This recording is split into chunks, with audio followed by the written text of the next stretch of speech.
the amazing effect of tantric mantras on kundalini development. So in this video, I'm going to explain to you from practical experience on how amazing the tantric mantras, because there's thousands of mantras, but there is tantra, which is actually, tantra is kundalini yoga. Kundalini yoga is just a commonly termed or modern description, but it's come from something called laya yoga, which commonly people call tantra or tantra practice or tantric practices, right? But it's the division of yoga is laya yoga, and there is specific types of mantras or specific group of mantras, and those mantras, have a specific effect on development of the kundalini. So I'm gonna describe that in this video. For those of you who like the contents of my videos, please don't forget to like and subscribe to my channel. This is going to greatly help my channel to be able to reach out to more people. And if I could ask you just one extra favor, optional of course, just drop a comment and share it with one other person or one of your social media channels. This I will very highly appreciate. But bottom line, thank each and every one of you a deep thank you for the time that you're spending in my videos, right? Thank you. For those of you who don't know me, I am Osman. I'm hashtag the blind Muslim yogi. I'm a bioenergy healer on a master level with telepathic healing capabilities, specializing in critical care recovery and terminal illnesses, amongst a host of other physiological, psychological, and even spiritual ailments. An amazing offer I have currently, a 10-minute anxiety fix for just $5, cheaper than the price of a Starbucks coffee, delivered to you instantly anywhere globally, and pay only if you are satisfied, because I deliver it telepathically, right? And visit my website yogawellness786.com for contact information. And I'm also an advanced level yoga and meditation teacher, having been practicing this art form for almost 50 years and teaching for 44 years. In that period, I studied under various masters from different schools of thought, different cultures, and across the globe, from the Far East, the Middle East, the West, including these scientific communities. And to that end, I've created my own unique protocols combining my knowledge from all these schools, but basically making it simpler, faster, quicker, more time efficient, and results oriented. To that end, I now have students in over 100 countries. My favorite protocol is my 5-minute yoga and meditation program, which you can download for free from my website yogawellness786.com, and where you can get more information about my services. So also remember that my therapies are all natural based and not a replacement for medical treatment. So coming back to the tantric mantras, so there are, in my estimation, there are 33 million mantras, right? And of course, it grew much more than that, because people created newer mantras and they make the affirmations their mantras and so forth, right? The mantra is a broad term. But the original definition or the original Vedantic literatures where they speak about mantras, they have 33 million deities, and each deity has got its own mantra. A deity is like not a god, they call it gods, or devas and devis, because these are very beautiful, empowered beings, right? They are higher frequency beings that you can actually see them in the higher frequency by certain methods, right? You can get initiation, from a guru, or recitation of the mantra. You recite any mantra, every mantra has got a deity to it. You must be able to see that deity, right? So it's more, Sadhguru actually explained it very well, that these are actually uh, energy, uh, power sources, power for certain different aspect. If you want more education, there's a different mantra. You want wealth, there's a different mantra. You want good health, there's a different mantra. You want to find your soulmate, there's a different mantra. So these are power centers. So they built temples in India, represent, and the consecrated the power of that mantra in the deity. so that if the deity, and generally these deities are properly installed, you can feel like an energy, subtle energy. For depending what you want, you can go to that particular deity or temple and feel that, and you just have to sit there and you sit in that energy, and it balances your energy in terms of that aspect you're looking for. So if you go to a temple of a particular goddess or god that's in charge of education, and you want to improve your, so you go regularly and sit in the vicinity of the temple or the deity, even in the outer skirts or inside, you sit quietly. The energy vibration will come and balance your energy vibration. So this is how it works. And not many people have access to this. They have another method that you can recite the mantra, right? There's a mantra, specific mantra for each particular deity or power that you want.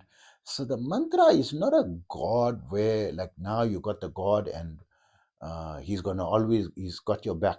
Soon as you stop the mantra, he ain't got your back and no more. So to stay connected is, you have to keep reciting regularly. You connect with the power of the mantra that way, and once you stop it, it like, not like suddenly shots run. It starts declining because you're no longer connecting with the energy. So it's like a type of connection. It's like putting a switch on. It's like an app, right? You open ChatGPT and you open Grok for another purpose, and you open Notion for another purpose, and you open your mail app for checking your mail, and you opening your note taking app for another one. You open your journal for a another this thing. You open a Replit and creating your own personalized AI, right? For another reason, you're opening Seeing Eye, right? Seeing AI for blind people to be able to read stuff. So when you open the app, it can work. And then when you close the app or you're not using the app, it's not going to work, right? So when you open up WhatsApp, you can communicate in WhatsApp. When you close it, it's not going to work, right? I mean, you'll get notification of messages and so forth, right?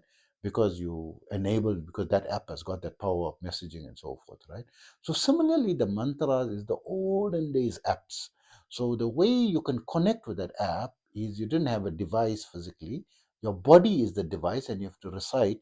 So the mantra settles in your body, and when you reach certain counts, there's different rules. Then you lock a certain level of that mantra in your body, that you'll never lose it.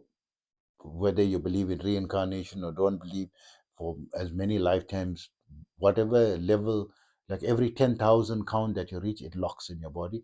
Every 100,000 you reach, you raise one increment up, you know and there's many millions, say tens of millions, that you have to reach to get higher and higher levels, unless of course your guru gives you most of the power. By giving you the mantra, he also gives you some of the power of the mantra. So coming back to the tantric mantras, the tantric mantras are specific, certain mantras that are generally revolving around the feminine, the goddess aspect, and certain goddesses. I think they mentioned 10, different, and Kali being one of them, and Chinamasta, and all this. And they each have their mantras, right? And reciting of those mantras, what it will do, it will greatly enhance your progress in meditation, in your Kriya practice or your Kundalini practice, and in your pranayama, right? And overall energy, you feel, your evolution, you feel more connected with everyone and the universe, and you generally feel more balanced and together. It fast forwards your progress in yoga, right? In yoga is like developing your levels towards the superconscious state, a massive. So I've got experience now in these sciences for decades, right? Practicing it for 49 years, right? Theoretically. And actually, it's been a little bit longer than that, maybe. But let's say, around 49 years that I'm practicing it, for sure. Um, and more scientifically, and in a more structured school of thought under a specific guru from my age of 10. That was from 1978, that is 47 years, but before that on my own. So most of you are practicing without initiation, without a guru and so forth, right? Without a formal, a teacher who's very knowledgeable in all aspects. So I studied under amazing teachers, and the teacher I studied under, he was very advanced, right? And very knowledgeable in many aspects of yoga. So even in the Laya Yoga or Tantric practices. So Tantra or Laya Yoga is a very deep science. I didn't study it deeply. I don't know much about it, but I do know that these mantras are very powerful, right? And these days, you don't have to be confused how to get the tantric mantras, right? You got ChatGPT. ChatGPT can give you, the mantra. It seems a bit difficult. Need to practice it, right? Because they got some funny sounds like Hreem, like Hreem, difficult Hreem and Shreem and Aim and Clean and Reem, Kilim, Avam, Savam. These sounds have a certain vibration and a certain frequency, and that combination, if repeated, as brings about a specific result. And the tantric ones, the tantric mantras, there's lots of tantric mantras. You're not going to be spoiled for choice, right? And you got ChatGPT, who's amazing, right? Can give you whichever one you want, right? You can do some research, with these large language models, and you can also do, research online as well, and see, what suits you and add it to. If you're going to add it, if you don't believe it, no problem. Don't you don't have to do anything. But from my experience, it's very powerful.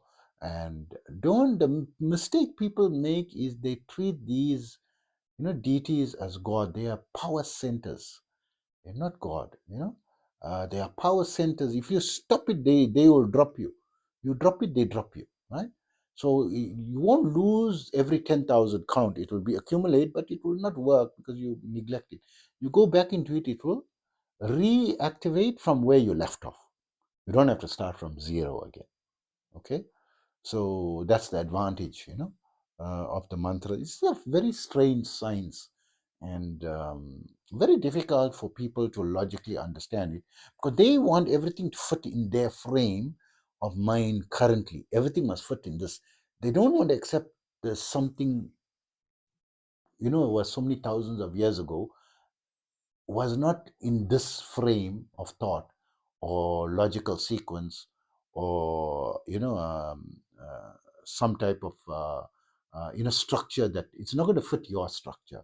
It's got its own pre-existing structure, and it delves into mysticism, and which is something, a new field that is being um, discovered more and more by modern science as well, right? So it's no more like the dark ages where it's like totally, excluded.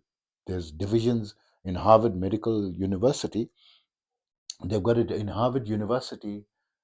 They've got the division to study these sciences, to study, the spiritual sciences, meditation, breath work, the effects of DMT, and so forth, right? It's now being, part of the scientific communities, and they are slowly, there's coming the merger between science and spirituality, right? But it's not gonna be like how, yes, there is some development, but still a long way to go, right, to understand. And the problem comes is the perspective is wrong. In the science, they're going from the perspective that of what you see, the empirical things. What you see is a fraction of a percentage of what is existing in the universe. There are much higher frequencies, quantum energies, and so forth. Even physics says now. I don't know why the physics professor doesn't just go next door and speak to the biology professor and the medical university professor and all that. They should just speak with the professor just next door, right? Just next door. They will understand. They will stop arguing about this higher levels and higher frequencies and so forth, because quantum science physics has found 11 dimensions so far. So according to the ancient sciences, from what I've studied, from my understanding and perspective, because there's many perspectives, many understanding, there are actually 100 and I think 112 dimensions in total, of which 11 is already been discovered, right? So there's a long ways still to go, right? And so this is delving into that field. And I'm just mentioning it because a lot of people keeps talking about Kundalini yoga, Kundalini, Kundalini, Kundalini. The core of Kundalini is Tantra. If you're so interested in Kundalini, go into study Tantra deeply. Don't be put off by some of the rituals, that the sacrificing animals and smoking weed and drinking alcohol. Of course, this is probably going to excite 99.99% of you, and only make 0.01% of you disgusted about it. So majority rules, right? So this is the interesting part of Tantra, and there's a lot of people look at the sexual angle of it as well. Looking at the sexual element of it as well, and some people say no, it's misconstrued and so forth, right? I don't know. From my side, I don't know about how sex got, what sex got to do with it, but it is. I mean, tantric practice is very erotic, right? Practices by some schools of thought, right? Some people, and some of the pictures, depict these things. And when you look at the pictures, they are not like fully clothed feminine pictures, like, it's like bikini models, so to speak, right? Forgive me, if I'm offending people and so forth. I mean, they dress quite exposing, the body, and that includes, the whole Indian subcontinent, ancient law of literature with Kama Sutra, and even you see the temples, I mean, the topless, deities and so forth. So it's a very intricate science and a very intricate and intricate subject. But tantric practices has very big richness and very deep.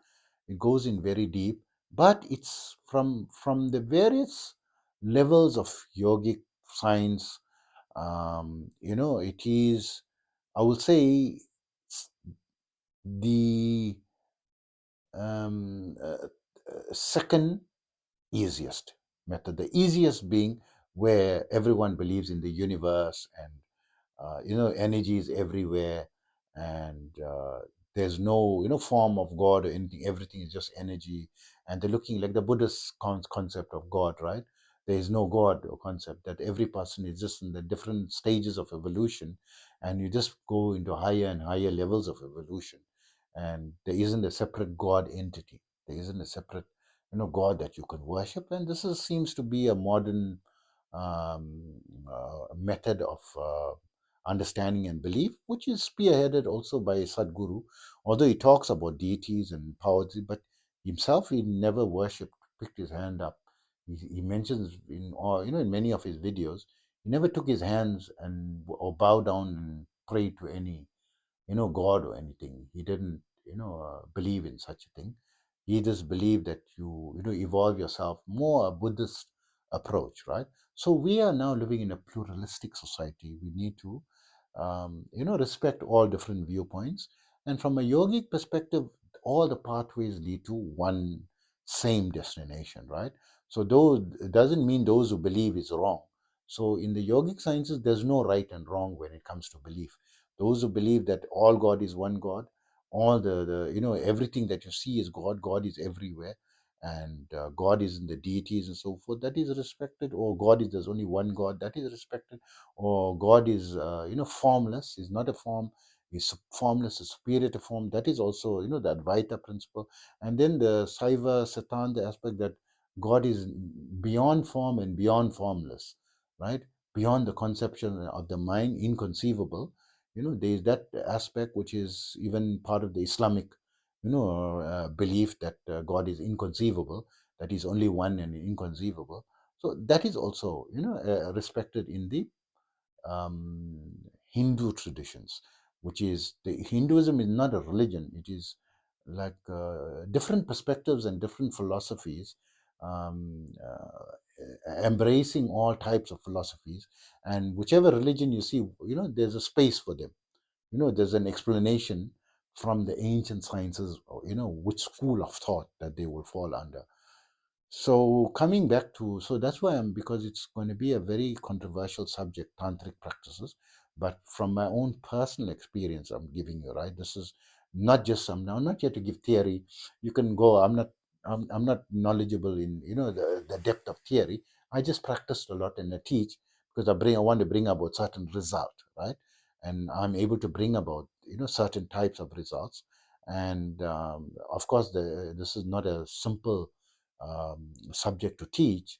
It is a very nuanced and very complicated and complex, subject matter. So there is the aspect. I was fortunate that I studied all aspects, a variety of aspects from a variety of teachers from different schools of thoughts, right? And because some of you are asking about Kundalini Yoga, that's why I'm mentioning it. There is tantric mantras. So I'm just steering you in that direction to do more. It's going to help you a lot, right? It's going to help you a lot, is all I'm going to say. So thank you very much and take care of yourself always.